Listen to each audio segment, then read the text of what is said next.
Okay, so here's my question. Do you think that YouTube is ruining skateboarding? Yes or no? Let me know your thoughts in the comments below. But I've been thinking about this the last few days because so today I hit 10K. Big whoop, thank you to everybody that's subscribed and supported me. Pretty crazy. But as the days have been kind of leading up to today, me hitting 10K, I've been thinking and kind of reflecting on this question of, is YouTube ruining skateboarding, since I'm like going down this path of being a skateboard YouTuber? And this might surprise you, but as I've thought about it, I think the answer to the question, is YouTube ruining skateboarding, is yes. So before you jump in the comments and call me this, that, and the other, I'm gonna explain it. And I think once I explain it, you'll be able to see where I'm coming from. Whether or not you agree or disagree with me is who knows. But I'm gonna explain why I think YouTube is ruining skateboarding. So first we need to establish some common ground. We need to define what skateboarding is before we can talk about whether or not YouTube is ruining it.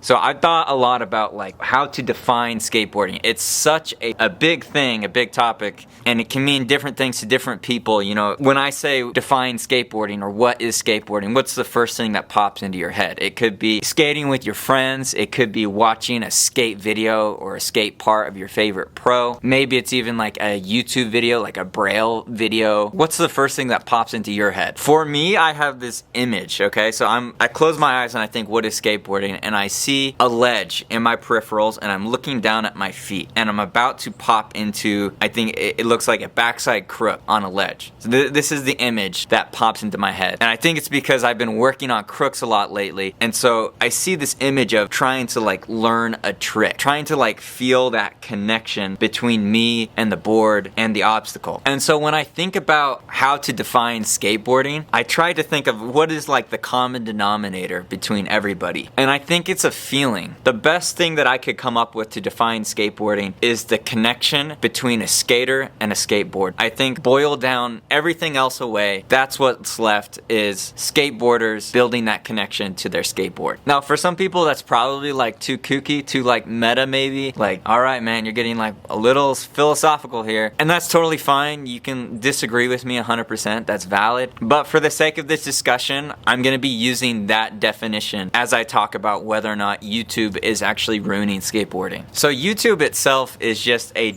giant digital billboard. So advertisers pay YouTube to show their ads and YouTube pays me to get people to see the ads. So the more people that are watching YouTube, that are clicking on videos, the more money the advertisers make, the more money YouTube makes, and the more money I make. So this machine called YouTube, the whole goal is to get as many people on it as possible. And believe me, I don't think there's anything wrong with that. I think it's really, really cool. Like I get to make money from skateboarding and I'm like, nobody.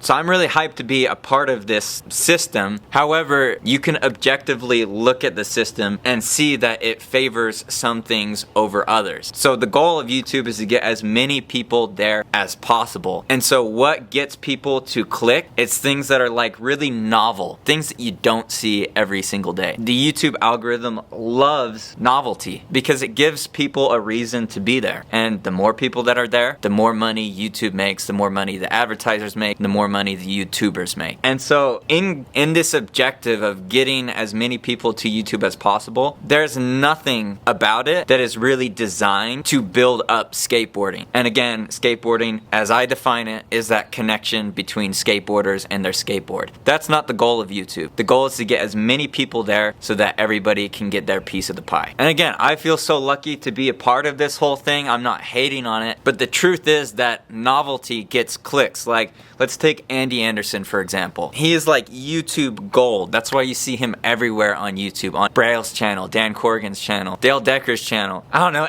everybody's channel. You even see him on the 9 Club, maybe on Thrasher. Probably not on Thrasher. Yeah, I think he's been banned from Thrasher, and that's a whole other subject. But I'm like totally down for Andy Anderson. I think he is amazing. I love watching his skating. It's something completely different and totally unique. He's like the spawn of Rodney Mullen, and I'm totally down with that. But Andy Anderson is just like one small part of skateboarding. But on YouTube, because he's so novel, you would think that Andy Anderson is like the Jesus of skateboarding. And I don't think Andy sees himself that way at all. I think he sees himself as a small piece in a big puzzle. But because he is novel, he pops up all over YouTube. Like if you go watch Braille's videos, and again, no hate on Braille like at all, but like all their top videos are like glass skateboard or like these like gimmicky things, right? And I'm totally down for it, but the gimmicks are not skateboarding. Skateboarding is that connection between you and your skateboard. The reason that I think it's important to distinguish between YouTube skating and like actual skating, maybe that's the wrong way to say it, but the reason is because when you're growing that connection between you and your skateboard, you fall, you fail, you get up, you try again, and you just keep doing that until you actually land something. And that process of becoming more connected to your board, becoming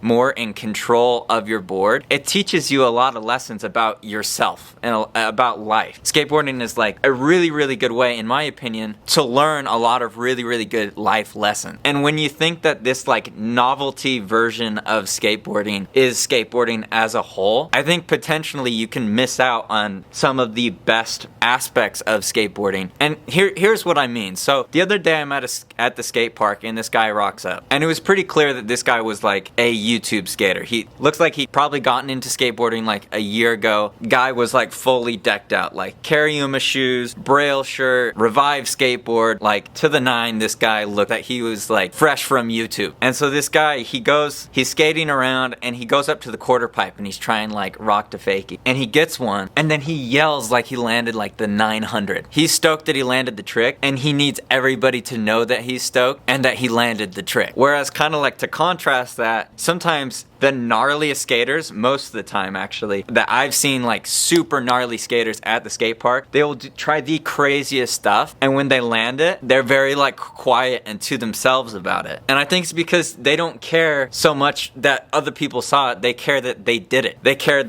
about that connection to their board, that they were able to control their board to do that, and the significance of that in terms of all of the practice and time and energy that they put into building up their board control to do that. And so the significance lies in the skateboarding, in the connection between the skateboarder and the skateboard, not in who saw it or what trick it was. And I've seen this same kind of story play out multiple times at multiple skate parks, and it seems like it's becoming more and more common. You hear people talk about skateboarding like these tricks are their trophies. And my intention is not to like call anybody out or like talk down to anybody. I don't think it's like my place at all. People live their lives, make their own choices, and learn their own lessons. So this is just my perspective on it, and that is that YouTube is kind of creating this new breed of skater that is more interested in like showing off, and they think that like showing off is the thing instead of focusing on just that connection to your skateboard. And again, the reason I think that's important is because the pursuit of that relationship or that building that connection with your skateboard is what actually helps you become a better person and brings you joy and satisfaction in your life. And trying to show off and compare yourself, I think does the opposite. I think that's a unhappy path to go down. I mean, let me know in the comments below, like I could be seeing this completely wrong. Like I'm just a normal human being, and I'm not a particularly like smart human being. This is just my observation. But I think that Aaron Kyro and Andy Schrock and John Hill and whoever, you know, these big skateboard YouTubers are, would agree with me that skateboarding is not about all of these novel things. And I'm stoked that, you know, they get to make a living. I'm trying to make a living on YouTube, but I just want to make it clear, at least maybe like on my channel, that YouTube favors a particular type of content, and that's not necessarily the content that's going to lead you down the path that is going to make you the most happy. In most cases, the videos that do well give you a sense of instant gratification, which is not realistic to what skateboarding is about, and also is not healthy for you and for your life. So if all you do is like watch YouTube, you don't have to take my advice. Like I'm just nobody, but I would say go watch an OG skate video, get hyped, and go skate. Just know that this novel side of skateboarding is only a small part of what skateboarding has to offer, and the best part of skateboarding is never gonna be on the internet.